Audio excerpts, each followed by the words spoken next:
이 시간 우리 하나님의 말씀은 룻기 4장입니다. 1절서부터 6절까지 제가 봉독을 해드리도록 하겠습니다. 룻기 4장 1절부터 6절 말씀까지가 되겠습니다. 보아스가 성문으로 올라가서 거기에 앉아 있더니 마침 보아스가 말하던 기업 물을 자가 지나가는지라. 보아스가 그에게 이르되 아무개여 이리로 와서 앉으라 하니 그가 와서 앉으매 보아스가 그 성읍 장로 10명을 청하여 이르되 당신들은 여기 앉으라 하니 그들이 앉으매 보아스가 그 기업 물을 자에게 이르되 모압 지방에서 올라온 나오미가 우리 형제 엘리멜렉의 소유지를 팔려 함으로 내가 여기 앉은 이들과 내 백성의 장로들 앞에서 그것을 사라고 내게 말하여 알게 하려 하노라. 만일 내가 물으려면 물으려니와 만일 내가 물으지 아니하려거든 내게 구하여 알게 하라. 내 다음은 나요 그 외에는 물을 자가 없느니라 하니 그가 이르되 내가 물으리라 하는지라. 보아스가 이르되 내가 나오미의 손에서 그 밭을 사는 날에 곧 죽은 자의 아내 모압 여인 룻에게 사서 그 죽은 자의 기업을 그의 이름으로 세워야 할지니라 하니 그 기업 물을 자가 이르되 나는 내 기업에 손해가 있을까 하여 나를 위하여 물으지 못하노니 내가 물을 것을 내가 물으라. 나는 물으지 못하겠노라 하는지라. 아멘. 좋으신 아버지 하나님, 하나님의 은혜와 사랑을 진심으로 감사합니다. 우리가 살아계신 하나님을 예배하게 하시고 또 이 시간 주의 말씀을 청종케 하시니 감사합니다. 하나님의 기록된 예언의 말씀을 읽고 듣고 지켜 행하는 자가 복이 있다 하셨으니 이 시간이 우리에게 복되게 하시고 말씀을 통한 은혜가 우리에게 충만하게 하옵소서. 깨달을 수 있는 지혜도 주옵소서. 예수님 이름으로 기도하옵나이다. 아멘. 할렐루야. 아멘. 자, 우리 옆에 있는 분들과 우리 하나님 우리와 함께 하십니다. 잠시 인사하겠습니다. 하나님 우리와 함께 하십니다. 하나님 우리와 함께 하십니다. 할렐루야. 아멘. 굉장히 그 낯선 분위기입니다. 매월 이렇게 한 달에 한 번 정도 만나고 홍역을 치르고 있는데 마음속에 기도하기를 이게 주일날 겹치면 안 되는데 이제 아직까지 그런 일이 거의 없었는데 오늘은 제대로 우리가 이제 좀 굉장히 힘들어하고 있더라고요. 뿐만 아니라 갑자기 응급실에 가시는 분도 생기고 또 독감 때문에 지금 못 오고 계시고 또 사랑니를 뺐는데 얼굴이 퉁퉁 부어서 지금 오지 못하고 아주 그냥 속된 표현으로 난리입니다. 난리인 것 같아요. 자, 그럼에도 우리가 하나님을 예배할 수 있는 것이 우리에게 큰 기쁨입니다. 할렐루야. 중요한 것은 물론 사람들이 많이 참석하는 것도 좋겠죠. 그러나 예배에서 가장 중요한 것은 하나님의 임재입니다. 할렐루야. 아멘. 하나님 오늘도 우리 예배 가운데 함께 하십니다. 할렐루야. 우리 다시 한번 여러분들이 하나님과 함께 하십니다. 인사하겠습니다. 하나님 우리와 함께 하십니다. 할렐루야. 자, 구약 성경에 보게 되면은 사라라고 하는 여인이 등장하고 드보라, 한나, 에스더 같은 정말로 훌륭한 여인들이 종종 등장을 합니다. 그런데 이들 못지 않는 여성으로서 많은 사람들에게 비상한 관심을 끄는 한 사람이 있는데 그가 누구냐면은 룻이라고 하는 여인입니다. 자, 이 룻은요 모압 출신의 이방인 여인입니다. 자, 베들레헴의 흉년을 피해서 모압 지방으로 잠시 여러분들이 떠났던 엘리멜렉의 가족들을 만나게 되고 그 엘리멜렉의 둘째 아들이었던 말론이라는 사람과 만나서 결혼을 합니다. 근데 그만 어떤 일이 있었는지 모르겠지만은 엘리멜렉이 먼저 죽고 엘리멜렉의 두 아들도 그만 세상을 떠나버리게 됩니다. 철저하게 이제 나옴이라고 하는 시어머니와 오르바와 이 루시라고 하는 세 여인만이 뜬그렇게 남아있는 그런 안타까운 상황이 펼쳐지게 되는 모습을 우리가 보게 됩니다. 자, 오르바라고 하는 그의 동서는 자신의 어떤 고향 땅으로 떠나가 버리고 이 루시라고 하는 여인은 자신의 시어머니였던 나이가 든 나옴이라고 하는 여인을 극진히 보살피죠. 그가 이제 시아버지의 고향이었던 베들레헴으로 돌아오게 됩니다. 자, 그곳에서 바로 이삭을 죽으면서 이제 하루하루를 연명해 가는 그런 안타까운 상황이 펼쳐지게 됩니다. 그런 중에도 그는 어떻게 했습니까? 그 어렵고 힘든 상황을 굉장한 지혜와 용기와 믿음으로 헤쳐나가는 비범한 모습을 독자들에게 보여줍니다. 중요한 것은 그가 끝까지 여호와 하나님을 붙쫓았다라고 하는 사실이에요. 그리고 그는 보아스라고 하는 유력한 사람을 만나서 가정을 이루게 되고 바로 그 보아스와 그 루사에 태어난 아들의 이름이 오벳이고 그 오벳의 손자가 누구냐면은 우리가 너무나도 잘 알고 있는 다윗이라고 하는 인물입니다. 자, 우리가 이 룻기는 비록 4장으로 된 작은 책이지만은 마치 한편의 단편 소설과 같은 굉장히 매혹적이고 훌륭한 작품이라고 이야기할 수 있습니다. 그래서 괴테라고 하는 인물은 이렇게 얘기합니다. 윤리적인 논문이자 전원 문학으로서 우리에게 전해진 가장 사랑스럽고 완벽한 단편이라고 이야기를 해요. 자, 이 룻의 자기 희생적인 사랑은 마침내 사장에 이르러서 하나님으로부터 보상을 받게 됩니다. 그리고 한편의 단편 소설 같았던 이 룻기가 대단원의 막을 내리게 됩니다. 그야말로 해피엔딩이에요. 자, 그 중에 우리가 성경 말씀을 보게 되면은 이 보아스의 만남을 통해서 이 룻이 이제 새로운 삶을 출발하게 됩니다. 근데 그 과정에 우리가 반드시 룻기를 이해하기 위해서는 당시 이스라엘 사람들에게 고엘이라고 하는 제도가 있었는데 이 제도를 이해하지 않고는 결코 룻기를 이해할 수가 없다는 사실이에요. 자, 여기 성경 말씀을 보니까 고엘이라고 하는 단어는 직접 나오지 않는데요. 기역 물을 자로 등장을 합니다. 기역 물을 자. 자, 이 기역 물을 자 제도에 의해 가지고 이 룻은 보아스와 결혼을 하게 되고 이 결혼을 통해서 이 룻이라고 하는 여인은 무너져버린 엘리멜렉의 가문을 다시 회복시킵니다. 뿐만 아니라 그는 다윗의 중조모가 되고 그리스도의 족보에 그의 이름이 아름답게 기록되어지게 되는 모습을 우리가 보게 됩니다. 자, 그렇다면 오늘 우리는 이 기역 물을 자로서의 보아스, 이 고엘 제도를 통해서 우리가 볼 수 있는 이 보아스라고 하는 인물을 한번 우리가 살펴보는 시간을 가지면서 우리의 신앙을 우리가 다시 한번 여러분들이 성찰할 수 있는 그런 시간을 갖고자 합니다. 자, 이제 룻에게는요 그 집안의 기업을 물을 인물이 두 사람이 있었어요. 한 사람은 아묵이에요. 한 사람은 보아스예요. 이 두 사람의 전혀 다른 선택, 그리고 그 선택의 결과가 무엇이었을까? 우리가 함께 잠시 살펴보겠습니다. 자, 그러기 전에 먼저 우리가 고엘 제도를 우리가 이해를 해야 됩니다. 고엘이란 뜻이 뭐냐면은 보상할 자, 또 회복할 자, 구속할 자라고 하는 뜻을 가지고 있습니다. 자, 가장 가까운 친족으로서 어려움을 당한 그 친족이 어려움을 겪게 될 때에 그를 도와줘야 될 권리와 의무를 가진 사람을 고엘이라고 이야기를 해요. 그러니까 기역 물을 자라고 이야기를 합니다.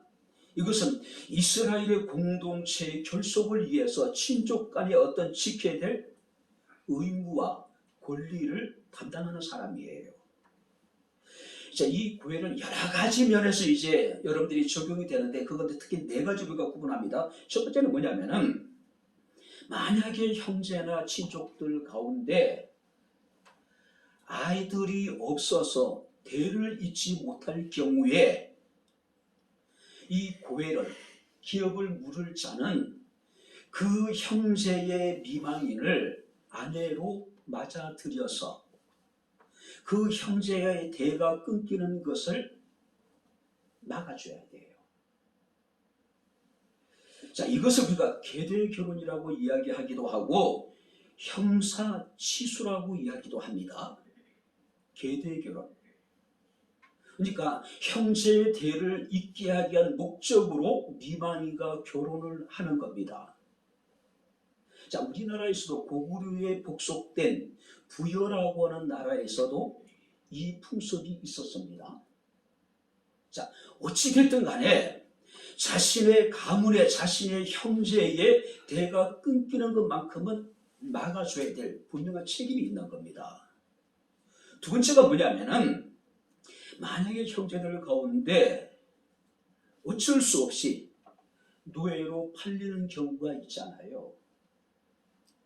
그러면은 그 형제나 친족들 중에 가장 가까운 사람이 돈을 지불하고 그 형제를 사서 자유케 해줘야 될 책임이 있는 겁니다. 권리가 있는 거예요. 세 번째 경우는 어떤 경우냐면은 생계를 유지하기 위해서 우리가 이제 논이나 밭을 팔아야 될 경우가 있잖아요. 그러니까 조상으로부터 물려받은 땅. 근데 이제 어느 형제가 어쩔 수 없어서 그 땅을 팔았다. 그럼 그 땅을 팔기 전에 사줘야 될 의무가 있고 또 땅을 팔았을 경우에는 나중에라도 그 땅값을 지불하고 그 땅을 사서 형제에게 다시 친족에게 돌려줘야 될 책임과 의무를 가진 사람을 고일이라고 이야기를 합니다. 자, 마지막으로요. 형제가 살해를 당했을 경우에 그럼 어떻게 됩니까? 형제 그 억울한 죽음에 대해서 보복을 해야 될 거 아니에요. 성경에서는 이것에 대해서 반드시 피해 보복을 할지니. 자, 이것은 고엘 가운데 가장 엄격하게 책임이 부여된 고엘 가운데 하나예요. 반드시. 그죠? 이걸 우리가 동해보복법이라고 이야기를 합니다. 눈에는 눈, 이에는 이로 원수를 갚아서 보복을 해서 형제의 원한을 갚아주라는 이야기예요. 그죠? 자, 우리가 이 고엘이 되기 위해서는 몇 가지 조건이 충족이 되어야 됩니다. 첫 번째는 뭐냐면은 혈연적으로 가까운 친척이어야 되는 거예요. 형제가 없으면은 사촌이 그 역할을 해야 되고 사촌이 없으면 팔촌까지 가야 돼요. 어찌됐든 간에 이 고엘은 반드시 어떤 가문이든지 존재를 하게 만듭니다. 두 번째는요. 본인이 그것을 스스로 자원을 해야 된다는 거예요. 만약에 첫 번째 기업을 물을 자가 첫 번째 고엘에 해당되는 사람이 포기하면 두 번째가 포기하면 세 번째가 포기하면 네 번째. 그리고 더 중요한 것은 뭐냐면은 기업을 물을 수 있는 능력이 있어야 되겠죠.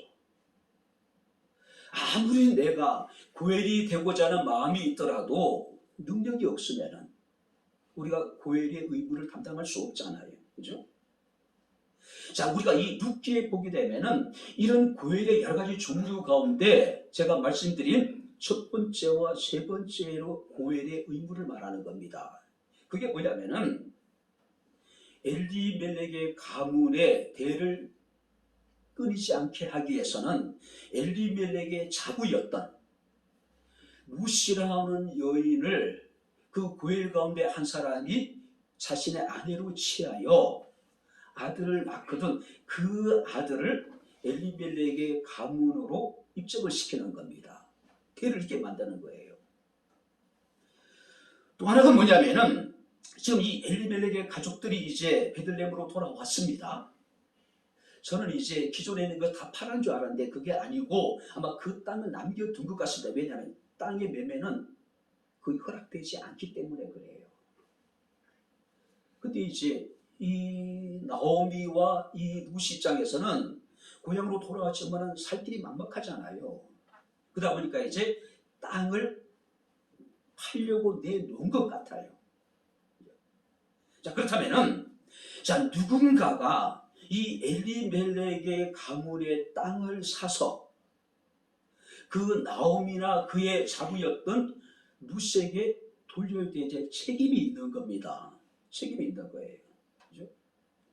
한마디로 여러분들이 고엘 제도라고 하는 것은 분배받은 땅을 영구히 보존하기 위한 목적이고, 혈족을 유지하고 또 부당한 피해를 형제들이 당했을 경우에 그것을 보상하기 위한 목적으로 하나님께서는 고엘 제도라는 것을 만들어 주셨다는 겁니다. 그런데 이 고엘 제도는요, 지키지 않아도 법적으로 처벌을 받지는 않습니다. 윤리적으로는 심각한 문제가 되는 거예요.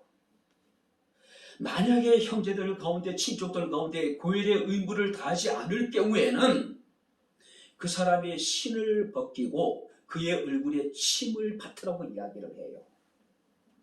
형제 기업 의무를 다하지 않는 칙으로 사람들에게 손가락질을 받게 되어져 있었단 말이에요. 어쩌면 법의 처벌은 면할지 모르지만은 어쩌면 그 공동체에서 완전히 자칫 잘못하면은 매장당할 수 있었습니다. 법의 처벌은 면할지 모르지만은 명예를 잃어버리는 거에 굉장히 수치스러운 일이었단 말이에요. 자, 그런데 오늘 성경 말씀을 보게 되면은 이 엘리멜렉의 집안에 기업을 물을 두 사람이 등장합니다. 근데 엘리멜렉의 가문이 그렇게 이렇게 번창하지는 않았던 것 같아요. 친척이 별로 없었던 것 같습니다. 딱 두 사람이에요. 한 사람은 아무개고 한 사람은 보아스라고 하는 인물이었다는 겁니다. 그런데 그들은 이렇게 기업을 물으는 일에 있어서 전혀 다른 선택을 하게 됩니다. 자, 오늘 우리 한번 살펴보겠습니다. 자, 첫 번째 1절을 우리 다시 한번 같이 읽겠습니다. 보아스가 성문으로 올라가서 거기 앉아 있더니 마침 보아스가 말하던 기업 물을 자가 지나가는지라 보아스가 그에게 이르되 아무개여 이리로 와서 앉으라 하니 그가 와서 앉음에. 첫 번째는 어떤 의미입니까? 보아스가 아무개라고 부르는 인물이 있어요. 자, 실제적으로 보아스가 아무개라고 이렇게 부르진 않았을 거예요. 아무개, 어이, 야, 이리 와. 이렇게 부르진 않았을 것 같아요. 왜냐하면 보아스의 인물 됨됨이를 보았을 때에 단지 이 성경을 기록하는 저자가 아마 그의 명예를 지켜주기 위한 목적인지 아니면은 기업 물을 자의 의무와 권리를 회피한 그 사람을 아마 폄하하기 위한 목적으로 아무개라고 기록했는지 모르겠지만은 확실한 것은 그의 이름이 등장하지 않았다는 겁니다. 우리가 3장 여러분들이 12절 말씀을 보게 되면은 참으로 나는 기업을 물을 자이나 기업을 물을 자로서 나보다 더 가까운 사람이 있다. 무슨 얘기냐면은 루시 보아스에게 청혼을 해요. 청혼한다는 의미가 뭐냐면은 당신이 우리 가문의 기업을 물을 자가 돼 주십시오라고 지금 이야기를 하는 겁니다. 근데 이 보아스 입장에서는 루시 너무나도 아름답고 그의 심성이 너무나도 착해요. 당장이라도 그를 자신의 아내로 맞아들이고 싶지만은 문제는 뭐냐면은 우선순위에 있어서 자신보다 앞서서 기업 물을 자격을 가지고 있는 권리를 가진 사람이 존재했다는 이야기예요. 그래서 그를 이제 부르지요. 근데 그의 이름은 성경에 아무개로 등장을 합니다. 이 아무개라고 하는 사람은 어떤 사람이었을까요? 기업을 물으는 그 하나님의 그 계명을 그는 별로 중요하게 여기지 않았던 것 같습니다. 자, 자신의 친족이었던 엘리멜렉의 아내였던 나오미와 그의 자부였던 이 룻이라고 하는 여인이 베들레헴으로 돌아왔던 이야기를 들어서 불구하고 그는 그들을 위해서 아무것도 하지 않아요. 그죠?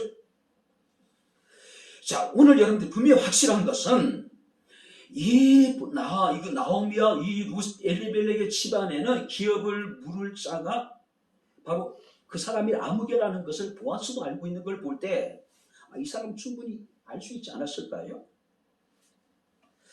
이미 여러분들이 나오미가 베들레헴으로 다시 돌아왔다는 것은 베들레헴의 모든 사람이 다 알고 있었어요. 나오미의 이방인 그 자부였던 룻이 지금 들에서 이삭을 주고 있다는 사실도 아마 소문을 통해서 다 들었을 것이란 말이에요. 근데 그는 무관심한 겁니다. 무책임한 거예요. 자, 그러다가 그가 보아스를 통해서 내가 지금 기업을 물을 자라는 이야기를 듣고 난 다음에 그는 어떤 결정을 하게 됩니까? 처음에는 내가 기업을 물겠다고 이야기를 해요. 이미 알고 있음에도 불구하고 마치 처음 듣는 이야기인 것처럼 지금까지는 무책임하고 무관심했던 그가 갑자기 수많은 그 성문 안에 있는 사람들이 모여있는 곳에서 자기 명의가 있잖아요. 자존심이 있잖아요. 내가 그 기업을 물겠다라고 이야기를 합니다. 근데 결국 그는 그 일을 포기해요. 왜 그랬을까요? 돈이 없어서 그런 것도 아닙니다. 능력이 없어서 그런 것도 아닙니다. 그가 처음에 내가 기업을 물겠다고 한 것을 볼 때에 충분한 경제적인 능력이 있었습니다. 엘리멜렉의 그 밭을 다 사고 그가 치명적으로 경제적인 어려움을 당할 수 있는 그런 사람도 아니었습니다. 단지 그는 무관심했고 단지 그는 무책임한 사람이었을 뿐이었습니다. 자, 처음에 그가 내가 기업을 물겠다고 했던 이유는 뭐냐면 간단해요. 엘리멜렉은 이미 죽었고 그의 아내 나오미는 나이가 많았어요. 자, 그렇다면 단지 엘리멜렉의 밭을 살 경우에 다른 밭을 사고 난 다음에 50년이 지나면은 그 밭을 다시 주인에게 돌려줘야 돼요. 이게 희년제도예요. 그런데 나오미의 밭을 사게 되면은 나오미가 죽고 나면은 그 밭은 온전히 자신의 소유가 되는 겁니다. 이제는 천년 만년 대대손손 자신의 가문의 밭이 되는 거예요. 그래서 그는 내가 그 기업을 물겠다라고 이야기를 합니다. 그런데 그가 갑자기 돌변을 해요. 그 이유가 뭐냐면 5절에 기록되어져 있습니다. 5절을 우리 다시 한번 같이 한번 읽겠습니다. 보아스가 이르되 내가 나오미의 손에서 그 밭을 사는 날에 곧 죽은 자의 아내 모함 여인 룻에게서 사서 그 죽은 자의 기업을 그의 이름으로 세워야 할지니라. 단지 밭을 사서 나오미가 죽고 나서 대대손손 자신의 가문의 소유로 만드는 것은 좋아요. 문제는 뭘까요? 보아스가 그에게 이르기를 나오미의 손에서 그 밭을 사는 날에 곧 죽은 자의 아내 모함 여인 룻에게서 사서 그 죽은 자의 기업을 그의 이름으로 세워야 한다. 무슨 얘기냐면 쉽게 이야기하면은 밭을 살 뿐만 아니라 네가 룻과 결혼을 해서 자녀를 낳아서 엘리멜렉의 가문의 대가 끊이지 않도록 해야 된다라고 이야기를 하는 거예요. 이 사람이 전혀 생각하지 않았던 두 가지 문제가 등장하게 됩니다. 첫 번째는 뭐냐면은 룻과 결혼을 해야 된다는 거예요. 거기까지는 어느 정도 수용할 수 있는 가능성이 있어요. 또 다른 문제냐면은 두 사람이 결혼해서 아들을 낳게 될 경우에 그 아들은 엘리멜렉의 대를 잇는 자녀로 만들어야 된다. 그리고 네가 엘리멜렉의 집에서 산 그 밭은 네 소유가 아니라 룻과 사이에 태어난 엘리멜렉의 가문의 대를 잇는 그 아이에게 다 줘야 된다. 그러니 이 아무개 입장에서는요, 기가 막힌 거예요. 돈을 주고 엘리멜렉의 밭을 삽니다. 그리고 루시라고 하는 이방 여인을 안으로 맞아들여요. 그 사이에 아이가 태어나게 되면은 돈을 주고 산 그 밭이 자신의 소유가 되는 것이 아니라 엘리멜렉 가문의 소유가 되는 겁니다. 자, 그 입장에서는요, 돈은 돈대로 쓰고 결국 남의 종류만 하는 거예요. 속된 표현으로 죽 써서 개를 주는 상황이란 말이에요. 자, 그러다 보니까 그가 뭐라고 얘기하냐면 성경 말씀 6절에 그 기업 물을 자가 이르되 나는 내 기업에 손해가 있을까 하여 나를 위하여 물으지 못하노니 내가 물을 것을 내가 물으라. 나는 물으지 못하겠노라 라고 이야기를 해요. 그 마음이 갑자기 바뀝니다. 내가 손해가 있을까 하여 내가 그 기업을 물으지 못한다고 이야기를 해요. 처음에는 굉장히 단순하게 생각했습니다. 기업을 물러서 엘리멜렉의 밭을 사면은 나오미가 죽고 난 다음에는 그 밭이 영구히 자신의 밭이 될 거라고 생각했는데 이 보아스의 이야기를 들어보니까 그게 아니란 말이에요. 자신의 돈으로 밭을 사서 자신의 소유로 만드는 것이 아니라 이방인 여인 룻과 결혼을 해서 그 사이에 태어난 아들에게 그 밭을 줘야 되는데 그 아들도 자신의 대를 잇는 것이 아니라 엘리멜렉의 대를 잇는 사람이 되어야 된다는 이야기예요. 아마 그 입장에서는요, 기업을 물으는 일이 자신에게 유익할 거라고 생각했습니다.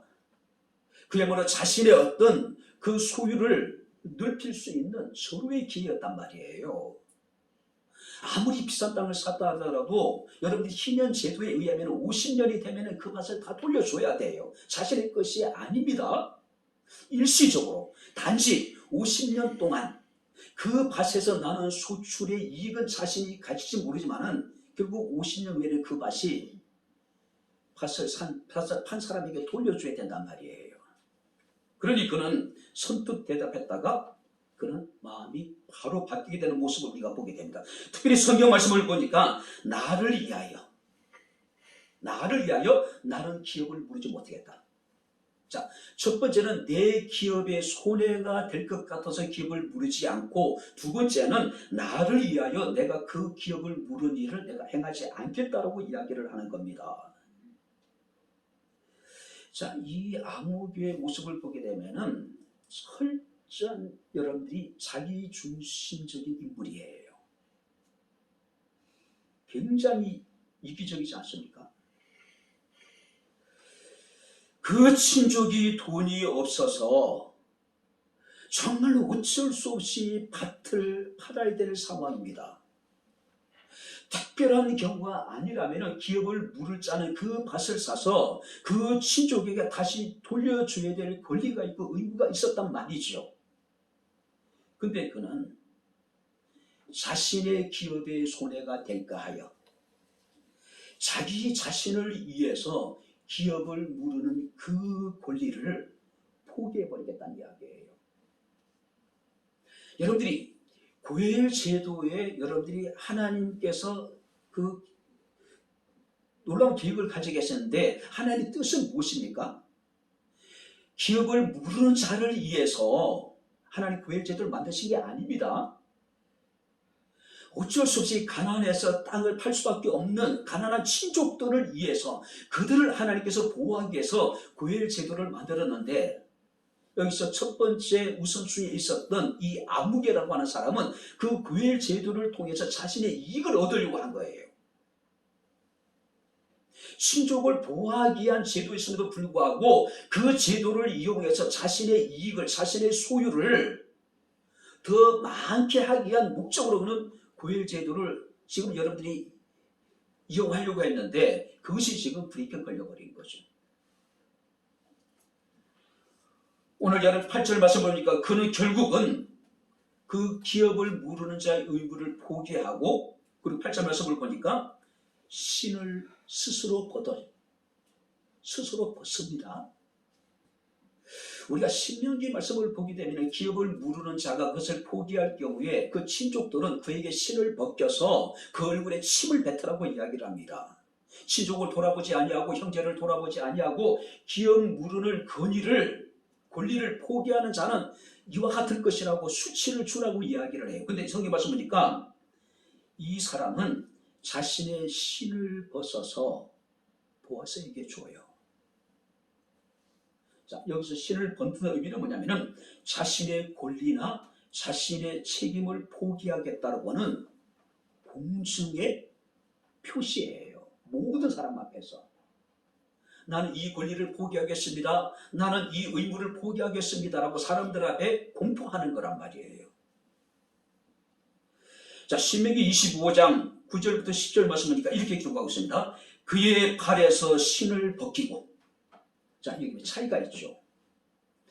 스스로 기업 무르기를 포기하는 사람들이 있을 경우에 사람들이 그의 발에서 신을 벗기라고 이야기하고 있어요. 근데 지금 이 아무개는 스스로 발에서 신을 벗고 있는 겁니다. 그의 발에서 신을 벗기고 그의 얼굴에 침을 뱉음에 이르기를 그의 형제의 집을 세우기를 줄기하지 아니하는 자에게는 이같이 할 것이라 하고 이스라엘 중에서 그 이름을 신벗김을 받은 자의 집으로 부를 것이니라. 아까도 말씀드리지만은 기업을 무르는 권리나 책임을 회피할 경우에 법적으로 처벌받지 않지만은 그 공동체에서 심각한 명예를 잃어버리는 거예요. 만약에 형이 죽었는데 형수가 자식이 없어요. 그렇다면 동생이 형과 계대 결혼을 통해서 형의 대를 잇게 해야 되는데 그 동생이 그것을 원하지 않는 겁니다. 그럴 경우에는 형수가 그 시동생의 신발을 벗기고 그 얼굴에 침을 뱉어버리는 거예요. 기업 물을 자의 권리를 포기한 사람에 대해서 수치를 주는 겁니다. 근데 성경 말씀 보니까 아무개라고 하는 이 물은 스스로 그 수치를 자초한 거예요. 그죠? 명분보다는 실리를 그런 선택을 했습니다. 자신의 소중한 명예보다는 수치스러운 재물을 선택을 했습니다. 하나님의 계명보다는 물질적인 탐욕에 그는 사로잡혀서 하나님의 계명을 그는 불수종해버리는 거죠. 이런 사람 많이 있잖아요. 그죠? 수치와 부끄러움은 잠깐이고 물질은 영원한 것이다. 우리가 자신이 원하는 무엇인가를 얻기 위해서는 자신의 어떤 명예 또 자신의 이름이 부끄럽게 되는 것을 마다치 않는 그런 인물들이 분명히 적지 않다는 이야기예요. 자, 그런데 문제는요. 과연 오늘 우리가 이 아무개에게 침을 뱉을 수 있을까요? 여러분들이라면 그 사람을 향해 손가락질을 할 수 있을까요? 많은 사람들은 오늘도 이 아무개와 같은 모습으로 살아가는 사람들이 얼마나 많은지 몰라요. 그죠? 내가 왜 그 일을 해야 되는데?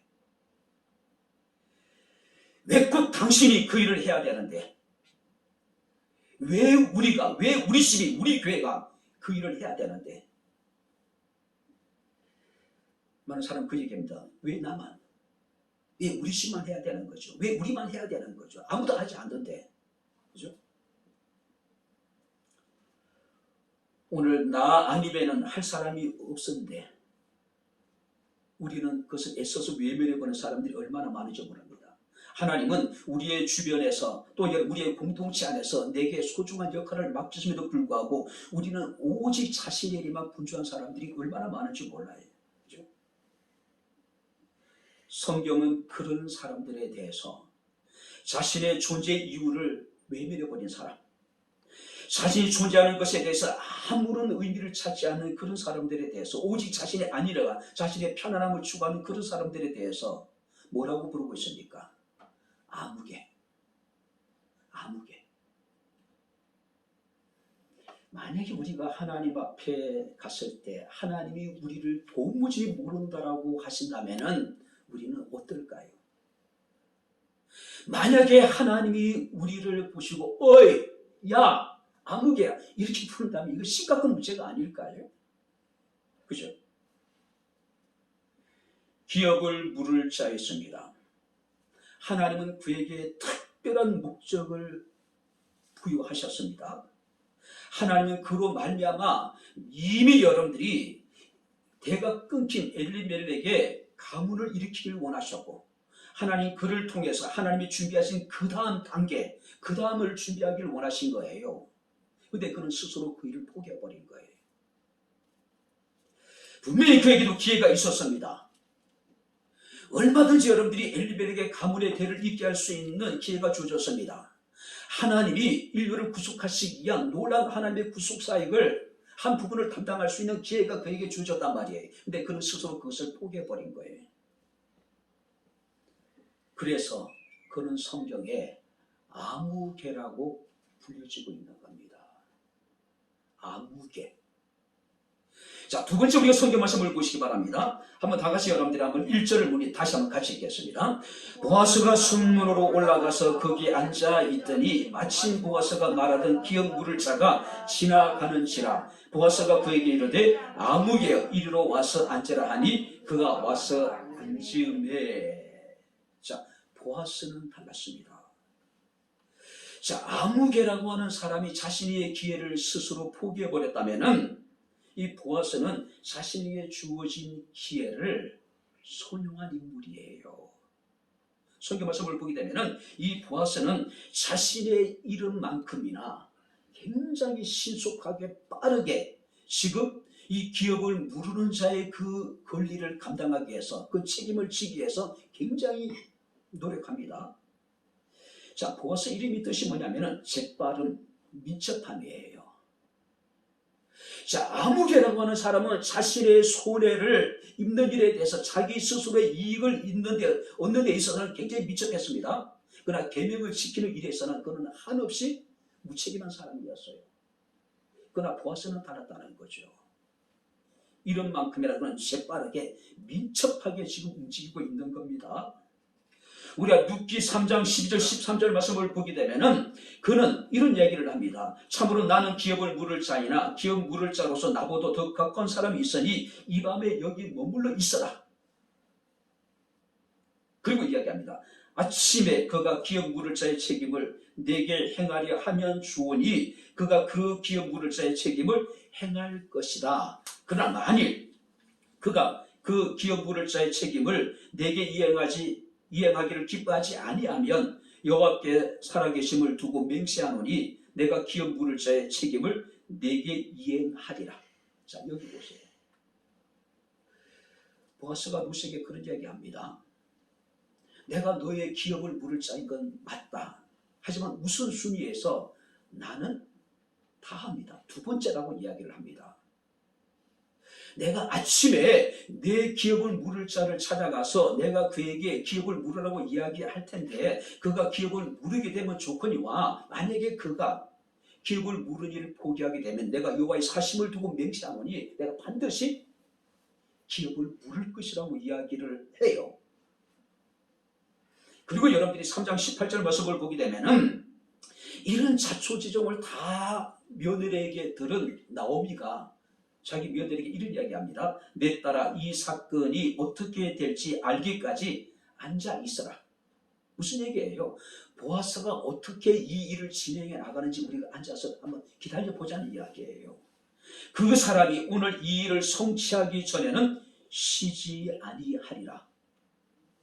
나오미가 보아스가 어떤 인물인 것을 알고 있었다는 이야기예요. 그리고 보아스가 일을 하는 동안에 우리는 나서지 말고 조용히 기다리고 있자라고 이야기를 합니다. 근데 보아스는요 역시 기대를 저버리지 않아요. 아침에 일찍이 아마 일찍일 것 같아요. 왜? 마음이 굉장히 조급해졌어요. 그죠? 단 한시라도 빨리 이 기업을 물을 자에 대해서 자기 자신이 지금 확신을 갖고 그 사명을 자신이 감당하기 원했다는 사실이에요. 지금 여러분들이 이 배경이 지금 언제입니까? 추수를 할 때예요. 그죠? 그렇다면은 농부에게 있어서 여러분 추수기는 가장 바쁜 시간이잖아요.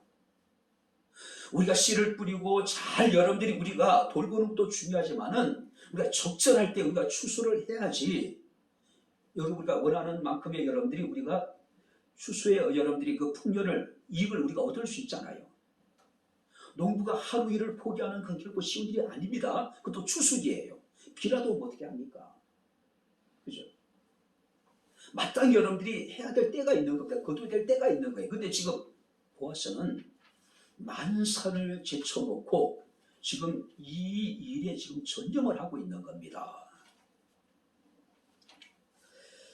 그런 지금 어느 것보다도 중요한 일이 추수를 거둔 일임에도 불구하고 만사 제쳐놓고 그에게는 먼저 해결해야 될 더 중요한 문제가 있었다는 거죠.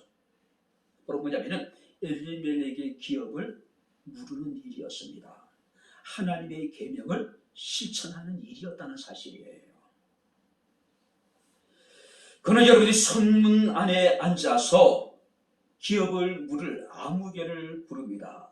그리고 이제 그에게 내가 기업을 물으겠느냐라고 이야기를 합니다. 첫 번째 거는 여러분들이 흔쾌히 내가 기업을 물으겠다고 이야기를 합니다. 특별히 여러분들이 이 보아서 그런 얘기를 하죠. 내 담은 나요, 나 외에는 물을 자가 없다라고 이야기를 하죠. 뜻밖의 대답이 들립니다. 내가 물으리라. 아마 보아서의 마음이 천을 내려앉지 않았을까요? 이게 아닌데. 그죠? 하지만 그는 바로 여러분들이 이내 내 자신의 기업의 손해가 될까요? 나를 위하여 기업을 무르지 못하겠다라고 이야기를 합니다. 자, 그런데 그 말이 끝나자마자 보아서가 빠르게 움직입니다. 오늘 성경에 뭐라고 얘기했냐면은 9절 10절 말씀을 보시기 바랍니다. 내가 엘리멜렉과 기론과 말론에게 있던 모든 것을 나오미의 손에서 산 일에 너희가 오늘 증인이 되었고 또 말론의 아내 모압 여인 룻을 사서 나의 아내로 맞이하고 그 죽은 자의 기업을 그의 이름으로 세워 그의 이름이 그 형제 중에 그곳 성문에서 끊어지지 아니하게 하매 너희가 오늘 증인이 되었느니라. 혹시라도 우선권을 가진 그 아무개의 마음이 바뀔까? 그의 이야기가 떨어지자마자 바로 사람들 앞에서 자신이 엘리멜렉의 집안에 기업을 물을 자라고 선포하고 있는 겁니다. 자신이 엘리멜렉의 자부 룻을 아내로 맞이하여서 엘리멜렉의 가문의 대를 끊기지 않게 하겠다라고 사람들 앞에 지금 공언을 하고 있는 거예요. 그러자 성문에 있던 많은 백성과 장로들이 한 목소리로 그를 축복합니다. 우리가 증인이 되나니 여호와께서 내 집에 들어가는 여인으로 이스라엘 집을 세운 라헬과 레아 두 사람 같게 하시고 내가 에브라스에서 유력하고 베들레헴에서 유명하게 하시기를 원하며 여호와께서 이 젊은 여자로 말미암아 내게 상속자를 주사 내 집이 다말이 유다에게서 낳아준 베레스의 집과 같게 하시기를 원하노라고 이야기를 하고 있는 겁니다. 많은 사람들이 지금 보아스의 결단에 대해서 환호했다는 이야기죠. 분명히 이거는 최우선권을 가진 사람이 아니었습니다. 그 다음이었단 말이에요. 분명히 위기가 찾아왔음에도 불구하고 그 위기를 극복했을 뿐만 아니라 그는 자신에게 주어진 권리와 책임에 대해서 그는 그것을 다 온전히 감당하겠다고 지금 이야기하고 있는 겁니다.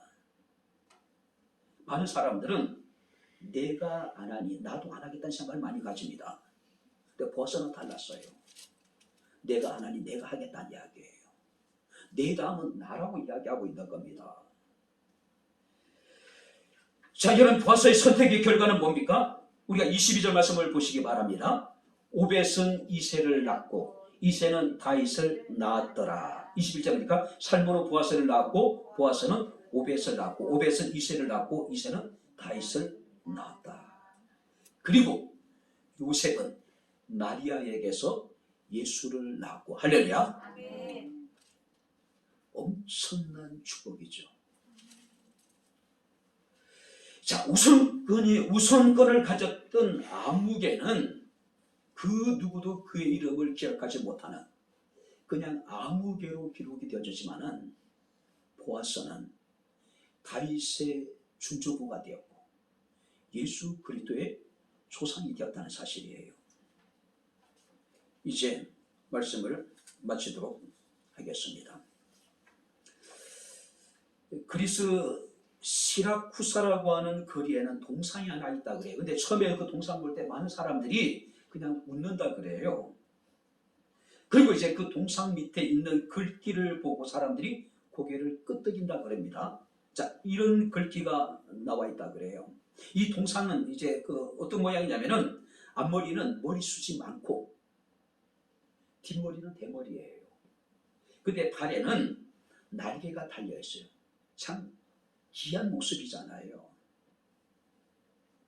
근데 그 동상 밑에는 앞머리가 무성한 이유는 사람들이 나를 보았을 때 쉽게 붙잡을 수 있도록 하기 위함이고 뒷머리가 대머리인 이유는 내가 지나가면 사람들이 다시는 붙잡지 못하도록 하기 위함이며 발에 날개가 달린 이유는 최대한 빨리 사라지기 위함이다. 내 이름은 기회이다. 그러니까 여러분들이 기회라고 하는 기회 신은요, 앞은 머리가 무성하지만 뒤에는 대머리예요. 발에는 날개가 달렸어요. 그러니까 앞에 있을 때 잡지 않으면은 우리가 더 이상 잡을 수 없다는 거예요. 인간은 평생 손익계산하면서 살아가는 존재들입니다. 팔면은 삼키고 쓰면은 뱉어버리는 것이 여러분들이 모습입니다. 현대인들은 무엇을 하든 누구를 만나든 항상 머릿속에는 자신의 유불리만을 따집니다. 저 사람이 내게 이익이 될까? 저 사람이 내게 혹시 손해가 될까? 그죠? 신앙생활도 마찬가지예요. 우리가 여러분 어쩌면 교회를 선택함에 있어서도 많은 사람들은 어떻습니까? 내가 이 교회를 선택함으로 인해서 내가 얻게 되는 유익이 무엇인지 혹시 내가 손해를 보게 되는 것이 무엇인지를 사람들은 저울질을 합니다. 그죠? 하나님이 그를 통해서 나를 부르신 목적이라든지 어떤 사명 이런 것보다는 우선순위에 있어서 자신의 이익이 늘 먼저일 경우가 많이 있단 말이에요. 오늘 본문에 보니까 한 사람은 손해가 되는 일이라 생각해서 하나님의 뜻을 저버렸습니다. 반면에 한 사람은 자신의 손해를 감수하고도 하나님의 뜻에 순종했습니다. 한 사람은 자신의 이익을 위해서 언약을 버렸다면 한 사람은 언약을 위해서 자신의 이익을 포기한 사람입니다. 한 사람은 영광스러운 그리스도의 계보에 이름이 오를 뻔한 사람이었지만 우선권이 있음에도 불구하고 또 한 사람은 우선순위에 있어서 뒤졌지만 다윗의 중조부가 되고 영광스러운 메시아의 계보에 그 이름이 아름답게 기록되어진 사람도 있습니다. 한번 따라해보시기 바랍니다. 내 다음은 나요. 당신이 하지 않으면 나도 하지 않겠다는 이야기 아니라 당신이 하지 않기 때문에 내가 하겠다는 이야기예요. 지난주 말씀드렸지만 데라가 하란을 떠나지 못하니 그가 하란에서 죽고 하나님께서는 아브람을 부르시잖아요. 어쩌면 데라라고 하는 인물은 천하 만민이 그를 통해서 복을 받게 되는 복의 근원이 될 수 있음에도 불구하고 그는 하란이라고 하는 그 경계를 그 담을 뛰어넘지 못했습니다.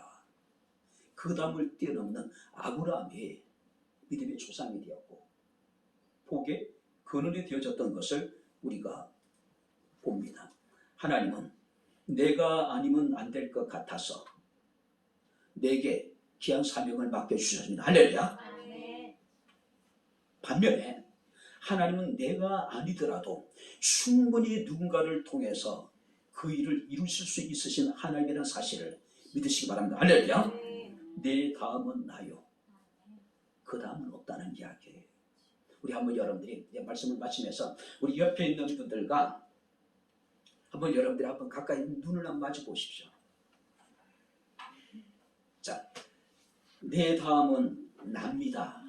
한번 인사해 보시죠. 내 다음은 납니다. 자, 그럼 여러분들이 옆에 있는 사람 뭐라고 얘기해야 될까요? 꿈깨.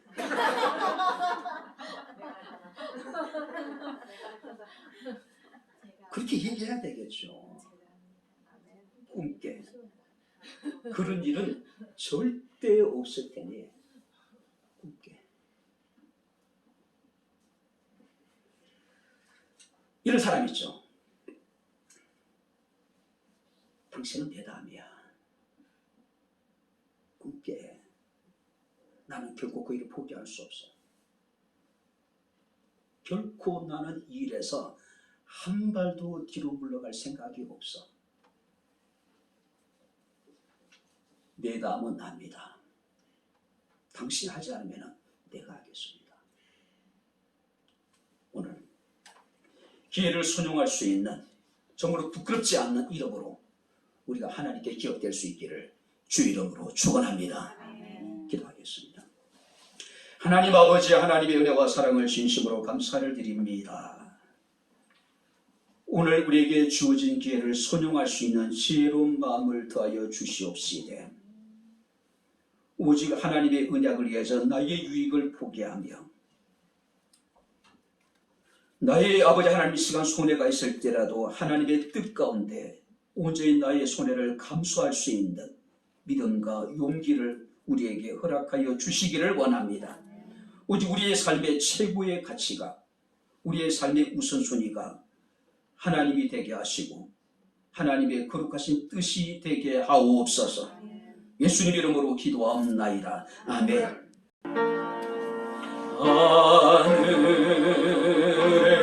하늘에 계신 아버지 이름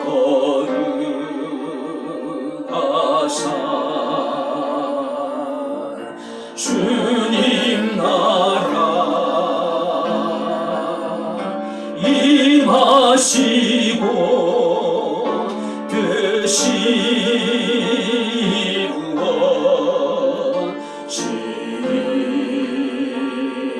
이루어지이다. 일용할 양식 주시고 우리들의 큰 죄 다 용서하옵시고 또 시험에 들게 마시고 악에서 구원하소서. 되게 주의 나라 주의 권세 주의 영광 영원히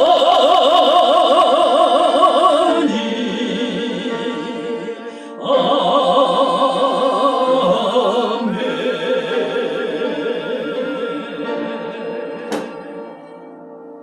이제는 우리 주 예수 그리스도의 은혜와 하나님의 크신 사랑과 성령님의 교통 교전의 제 충만 역사 인도하심이 우리에게 주어진 기회를 소용함으로 하나님 앞에 아름다운 이름으로 영원히 기억되기를 원하는 주의 사랑하는 모든 성도들 머리머리 위에 저들의 가정과 직장과 사업장과 이 교회와 이 나라 이 민족 위에 지금부터 영원토록 함께 있을지어다. 아멘.